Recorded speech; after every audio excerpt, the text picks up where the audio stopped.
Ladies and gentlemen, the story you are about to hear is true. The names have been changed to protect the innocent. Dragnet.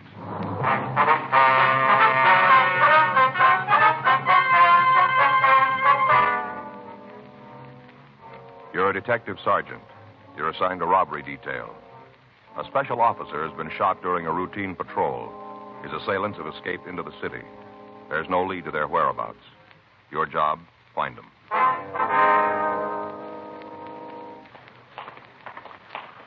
It was Saturday, May 21st. It was warm in Los Angeles. We were working the night watch out of robbery detail. My partner's Frank Smith. The boss is Chief of Detectives Thad Brown. My name's Friday. We were on our way back from the scene, and it was 10:56 p.m. when we got to Georgia Street Receiving Hospital. Treatment room. That's you, Doctor? No, ma'am. Police officers. Doctor said we could ask you some questions. About the robbery? Yes, ma'am. It's my partner, Frank Smith. My name's Friday. Hello, Miss Montgomery. You heard anything about Keith? Is he all right? Well, the doctor's still with him. Is he going to be all right? We better talk to the doctor about that, I think.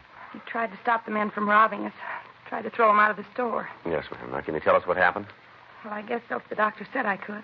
Well, anytime you don't feel like going on, just tell us, please. All right. What time did the man come into the store? About 9:30, right around in there. Yeah. Keith and me were sitting in the back room playing cribbage. We usually play a couple of games before we close up, especially when business is kind of slow. Uh-huh. These two men came in. Keith went out to wait on them. Did you go with him? No, wasn't any reason to. Just two customers, no reason for me to go out. Looked like they came in together. You could see him from where you were, huh? Oh, yes. We had the card table set up right in the doorway of the back room. All right, ma'am. So I can go on? Well, Keith went out and asked them what they wanted. Yeah. One of them said he wanted a bottle of vodka. Keith asked him what kind, and the man said it didn't make any difference. Said he wanted 100 proof, though. Uh-huh. Keith got the bottle off the shelf and came back. Told the man how much the bottle was, and that's when the other man pulled out the knife. You say the second man drew the knife, huh? That's right. Short fella. Had this kind of knife with a spring blade where you push a button and the blade snaps out. You know how? Yes, ma'am. Did the men know you were in the back room? He must have. All he had to do was look through the door, and they'd have seen me. I wasn't trying to hide. All right. Feel like going on? Yes. The doctor gave me some kind of pill. It makes me a little numb, but I feel all right. All right. You can please go ahead. Now, what happened after they pulled this knife? Well, the short one told Keith to give him the money. Said it was a holdup. Could you remember his exact words? Oh, I don't know. Seems he said, "All right, old man, this is a stick-up. Put all the money in the register in a paper bag and don't cause any trouble." That's as near as I can remember. That's what he said. All right. What happened then? Well, Keith told him to get out of the store. Said the two of them were too young to get mixed up in that kind of foolishness. Told him to get right out. Yeah. Little fella, the short one with the knife, grabbed Keith and told him they weren't playing games, but if he knew what was good for him, he'd do like he was told. Had the knife right at his chest. I thought he was going to cut Keith. Mm-hmm. That's when I came out of the back room, when I thought they were going to hurt Keith. All right. You go on, please. Yes. I want to get this over and tell you what you need to know so you can catch the fellas. All right, ma'am. What happened when you came into the store? Well, I tried to get the men out of the place, told them that if they knew what was good for them, they'd leave right then. Uh-huh. Might as well have been talking to a wall. They didn't pay any attention to me. Yeah. Well, that's when I tried to get to the phone. I wanted to call the police. What was your husband doing at this time? Standing there trying to keep from moving into the knife. This short little fella had it pressed right against his chest. Had the point right here. Keith made any kind of a move, he'd have been stabbed. I see. When they saw me go to the phone, the tall one grabbed me and hit me with his fist closed. Hit me about as hard as he could. As soon as he did that, Keith seemed to go crazy. Wrenched himself away from the one with the knife and jumped on the tall man and fought him as hard as he could. Yeah. Terrible the way it happened. Yes, ma'am. The tall man hit Keith along the neck with the edge of his hand and knocked my husband down. Then the little fella jumped on him, held his knife right at his throat and told him to take the money and put it in a bag, that he didn't want any more trouble or he'd kill us both. All the time he had the knife right here at Keith's throat. Yes, ma'am. Your husband did what they said? That's right. He opened the register and gave him the money, put it in a paper bag. I thought they'd leave after that, but they didn't. Only made them madder. Why was that, do you know? It wasn't enough money, only about $30 or $35. They said we had more in the back room, and they wanted that, too. Said for us to get it or they'd kill us. Well, did you get it for them? Yes. I went back and took it out from where we hid it, handed it right over. Mm-hmm. What'd the doctor say about Keith? He must have said something. Frank, would you check with Dr. Sebastian, see what's going on in there? Yeah, I will. Would you go on, please? After they got the other money, the two men left the store. Put the cash in the paper bag and walked out. Said for me to stay still for 5 minutes or they'd come back and kill Keith and me. Mm-hmm. When did the special officer come into the store? We didn't. Ma'am? He drove up when we were arguing with the men on the sidewalk, and after they left the store, Keith got up and ran after them, tried to hold him. Well, did the officer know what was going on? No, not at first. He thought it was just an argument. When he walked up, Keith tried to tell him that the store was being robbed, but the tall robber said it was just a personal fight. Said it didn't concern anybody else but Keith and him. Were you on the sidewalk at the time? Yes, right beside Keith. I see. Robert said that Keith was just an old crackpot trying to cause trouble, that the officer should forget about it. Yeah. I guess it didn't sound very good to him because he said it'd be better if Keith and the men talked to a policeman. That's when the tall hold-up man grabbed the gun and shot. At the officer? Yes. Grabbed the gun out of his holster and shot him in the stomach. What happened then? The smaller of the two stabbed Keith a couple of times, and both of them ran down the street. Did you see where they went? Yes. They got into a car that was parked about a half a block away. Jumped into the car and left. All right, Miss Montgomery, just a couple more questions now. Did either of the two men use a name at any time?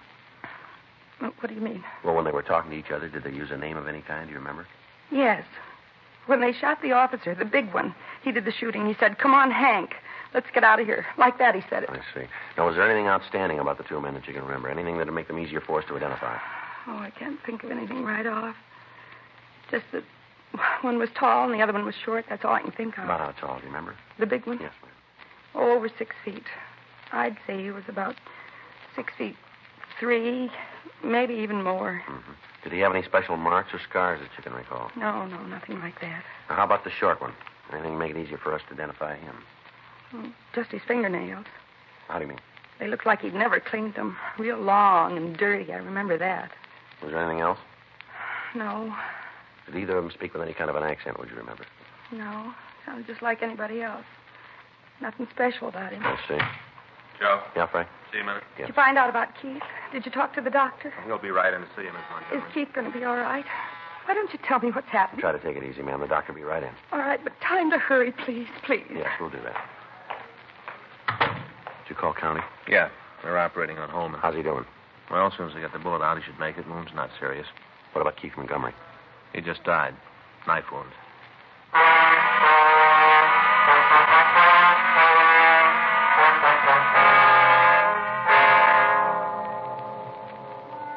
The story we'd gotten from Irene Montgomery was pretty much the same as Special Officer Kenneth Holman had given us. Immediately after the robbery, a local and an APB had gone out on the suspects. In canvassing the neighborhood, the investigating officers had found two eyewitnesses to the shooting stabbing.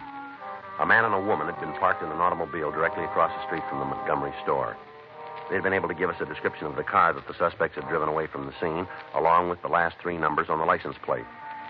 While Frank and I had been talking to Mrs. Montgomery, Officers Benson and Herman from Robbery Detail had been going through the Department of Motor Vehicle records looking for the owner's name. Information on the method of operation used in the crime was sent to the stats office, and the run was started. The moniker file at R&I was checked for a suspect with the nickname Hank, who matched the description of the smaller thief. The two eyewitnesses were brought into the city hall to go through the mug books for a possible identification. While Frank went to the office to check with Benson and Herman, I worked with the witnesses. No. Not on this page. How about here? No, I don't see him here either. All right. Oh, wait a minute. This fellow here, see? This one? Yeah, it's not the hold-up man, but he's got the same kind of ears. Close to his head like... Yeah, same kind of ears. You're sure it's not the man, though? Just got ears like him. All right, Mr. Steele, would you go on, please, here? Mm-hmm. I remember those ears. I used to go to school with a kid that had ears like that. Junior high school. Yes, sir. He's a mean kid. I'll never forget him. He's real mean. Don't guess I thought of him for at least 15 years. Never forget him, though. Mean. Yes, sir. He waited for me after school once. Had a big fight. I don't even know what it was about. Big fight. Really beat me up. Yes, sir. Sure like to meet him now. It'll be a different story. Yes, sir. Now, how about right here? Do you see either of the suspects on these pages? No. No picture in this book. You got another one? Yeah, I get it. All right. Say, how many more got of these things, anyhow? There's quite a few. You can see them right here on the shelf. You want me to go through all of them? Well, we'd like to have you check the pictures, yes, sir. That's going to take a while.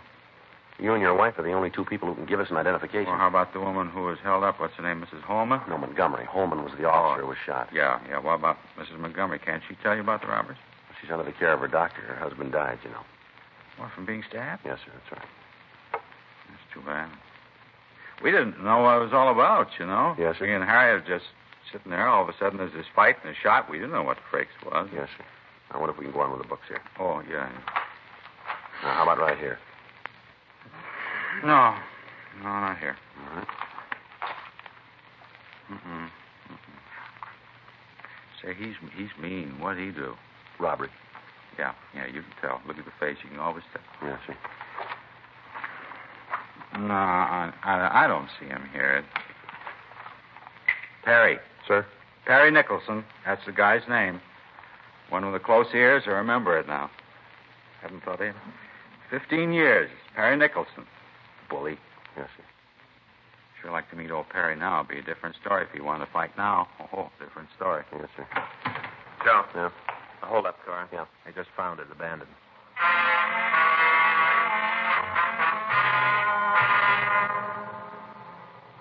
Two officers in the radio unit had found the car in a parking lot at the corner of Rosemont Avenue and Waterloo. When the vehicle was discovered and the similarity to the description that had been broadcast was noticed, the car was put under surveillance and our office had been notified. Frank and I left the city hall and drove out to the parking lot immediately. The car was placed under surveillance again, and we checked it through DMV. We found the car was owned by an Edwin Vargas, 1879 Moss Street out in Burbank. We checked the name through R&I, but we found that he had no criminal record in our file. We drove out to see Vargas. While Frank covered the rear of the place, I rang the bell of the house and waited. Yeah? Like to see Mr. Vargas? Well, he's not in right now. Anything I can do? You know where he is? No, I imagine he got held up downtown, probably working late. Wonder if it'd be all right if I wait for him. I'm not sure. You mind telling me who you are? Sorry. Police officer. My name's Friday. What'd the cops want Ed for? Might be better if we talk to him. You alone? Anybody else in the house, ma'am? No. Your husband owned a 1953 dark blue Ford sedan? Yes? You driving it tonight, is he? Well, sure. He took it to work with him this morning. All right. Might be better if I waited inside, huh? All right, come on in. I don't know what this is all about, but you can bet it's some kind of mistake. Ed's never had no trouble with the cops. Never. None. Mm-hmm. Where's that door lead over here? Bedroom. All right, if I take a look? Well, go ahead. You ain't going to find anything. What's that over there, the bathroom? Yeah?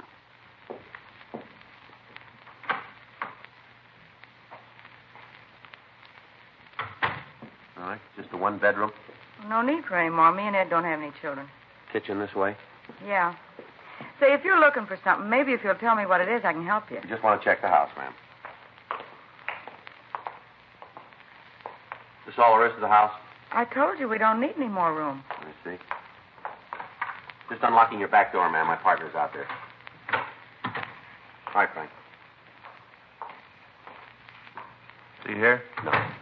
No, Who he's is not. this, another cop? This is my partner, Frank Smith, Miss Vargas. Hello. Seems to me you should be able to tell me what this is all about, Mr. Friday. Can you give us a description of your husband? Why? It might help us to get him out of trouble, maybe. He's in no trouble. You got something on your back and you're trying to dump it on Ed, and it isn't going to work. You want to give us a description? What do you want to know? How tall is your husband? 6'3", How old? 32. What color is his hair? Kind of sandy. Look, what is this, a third degree? What are you trying to prove with all these We questions? just want to get at the truth, ma'am. It's a kind of hard way to do it, if you ask me. Well, I'm sorry for causing you any trouble. You are. Where does your husband work? He's a salesman. Who for, ma'am? Insurance company downtown. Usually work this late? No, I told you that. But you think he's at work tonight? Yes? Well, and you wouldn't mind if we called him, would you? I'm not going to have you causing him any Well, embarrassment. don't worry about it, Miss Vargas. Would you like to give us the number? It's in the phone book. Look under emergency numbers. You want to make the call, Frank? Yeah. Look, what do you think he's done? Police business, ma'am. I'm his wife. I got a right to know. It'll be better if we talk to him, I think. That's what you say. Your husband ever been in trouble with the police before? Not that I know of. How long you lived here? You mean in California? That's right. I was born here. How about your husband? He's been here a couple of years. Where's he from? New York State. Where in New York State? A little place right outside of Utica. Ever been in trouble back there, would you know? Well, if he was, he didn't say anything to me about it. How long has he had the job? Since a week after he came out, Ed's a smart guy. He'd have no trouble getting work. How about it? I talked to the building superintendent. Yeah. He says Vargas left at 5:30 this afternoon. The description of the owner of the car used in the holdup, coupled with his absence, made him a prime suspect in the robbery. We continued to talk to his wife. She gave us some of the background on Vargas. She told us that they'd only been married a little over a year, and that they were still trying to pay off the debts that her husband had incurred before their marriage. She went on to say that in the last few days he'd been depressed about their finances, and that on that morning, Vargas had said he'd figured a way out for them. Frank called the office, and the broadcast was gotten out asking that the man be picked up and detained for questioning. 1:15 a.m. We asked Mrs. Vargas about her husband's friends. Isn't anyone Ed's real close to? Well, is there one man he's with more than the others, would you know? Maybe somebody he works with. No, unless maybe it's Vic. Ed don't have much to do with him, though. He knows I don't care for him. Don't like to have him around. Who's that, ma'am? Vic Noble. He works in the same office as Ed. And what's he look like? Oh, not much. Little guy, kind of nondescript. Never did figure out he could be a good salesman. I'd never buy anything from him. Honestly, it makes me nervous just to have him around. Yes, ma'am. Oh, excuse me. Yes, go right ahead. If it's your husband, it might be better if you didn't tell him we were here. All right. Hello? Yeah, honey, where you been? What? Well, do you know when? Uh-huh. Well, did you call the police? Well, you should have called them right away. Yeah. No, I'll drive right down and pick you up. You wait right there. Uh-huh. Well, right away. That's right. Well, look, tell me where it is. Oh, yeah, I know. Turn left, yeah. All right, I'll find it. You wait right there, will you? All right, goodbye. Bye. That was Ed. Yeah. You're going to have to find yourself another boy. Ma'am? Well, whatever this is, it has something to do with Ed's car, doesn't it? That's right. And then you're all wrong about Ed. He couldn't have had anything to do with What it. do you mean? Ed's car was stolen tonight.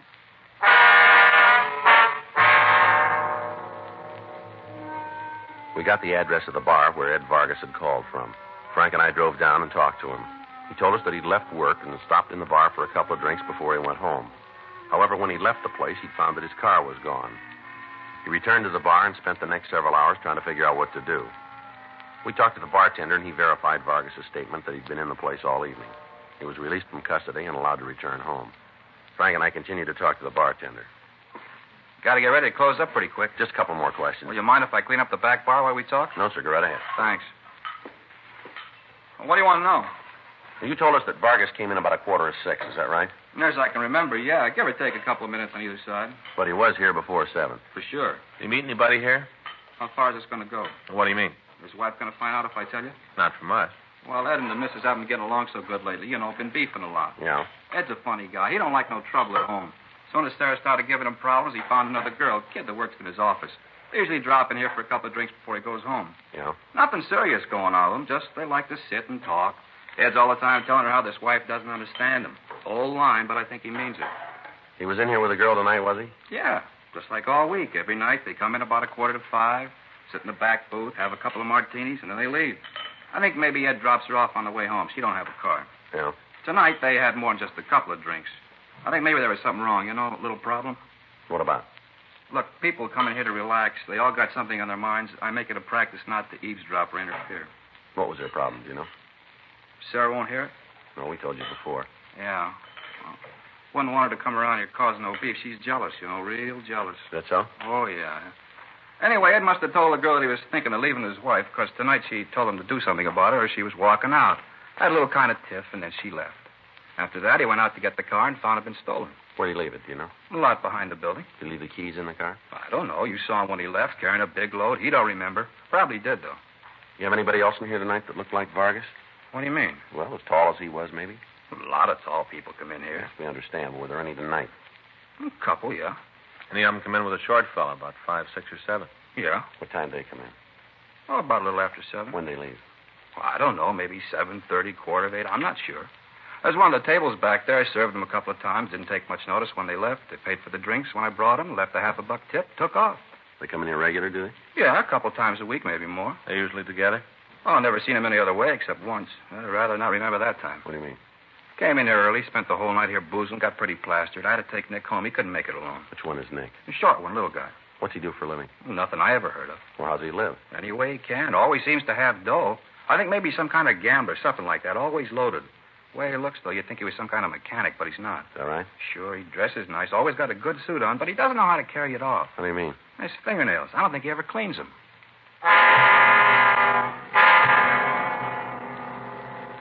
We We got complete descriptions of the two men. They matched those of the thieves perfectly. The bartender closed the place and took us down the street to a hotel where he said he'd taken Nick Roxford. We talked to the desk clerk, but we found that Roxford had moved several months before. By checking with some of the people in the hotel, we got a forwarding address for him. It was a cheap rooming house down on South Pico. Frank and I went by the city hall and ran the name through R&I. We found that Roxford had an arrest record for petty theft in ADW. He'd served a term in the county jail and was at present under the jurisdiction of the court. His mugshot was pulled and taken out to the witnesses for identification. We checked with the manager of the boarding house, and we found that Roxford and a Henry Larson were registered in one of the rooms. In the company of the manager, we went up to the room, but the pair wasn't in. We contacted the office and told them where we were. They told us that Roxford had been positively identified as one of the hold-up men. We settled down to wait for the suspects to come back. 3:30 a.m., 4, 5, 5:15 a.m. Sounds like somebody's coming. Well,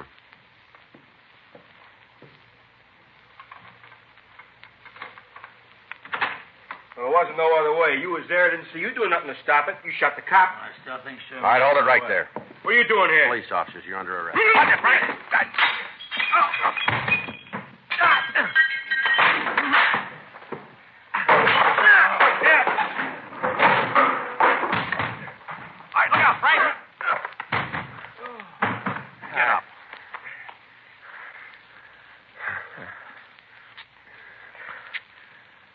They made it kind of rough, didn't it?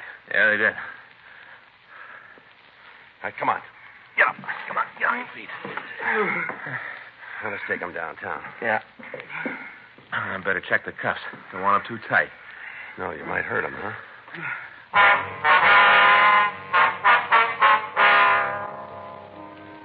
Two suspects were taken downtown to the interrogation room.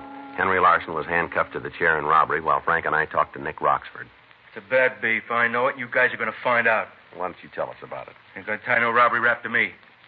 Look, we've already done it. The witnesses gave us a positive identification on you. How could they? They never seen me. We got a picture of you. It's pretty good. You want to tell us about it? I got nothing to say. I want a lawyer. I ain't going to talk till I see a lawyer. All right. Yeah.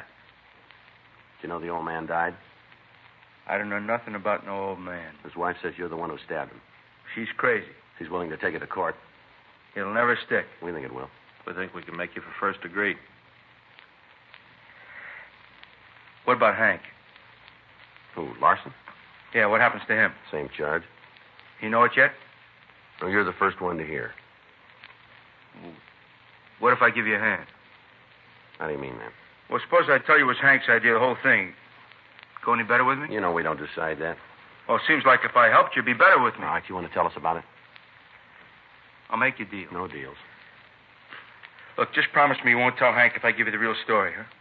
All right, go ahead. Well, the whole thing was his idea right from the start. He cased the store. The whole thing was his idea. What about the car? Well, that was Hank's, too. He spotted it, said it'd make a good deal. You check the car, you'll find his prints all over it. All right, what happened after that at the store? Oh, it was Hank again.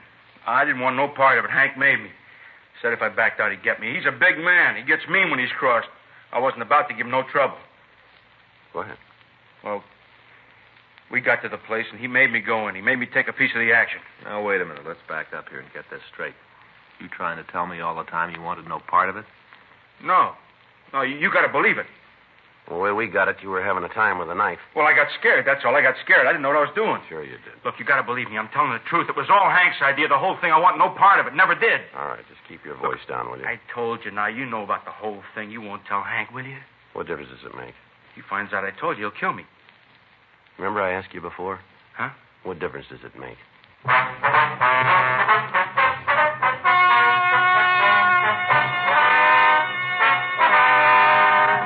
Henry Taylor Larson and Nicholas John Roxford were tried and convicted of murder in the first degree. On recommendation of the jury, they received maximum sentence and were executed in the lethal gas chamber at the state penitentiary, San Quentin, California. Dragnet is a presentation of the United States Armed Forces Radio Service.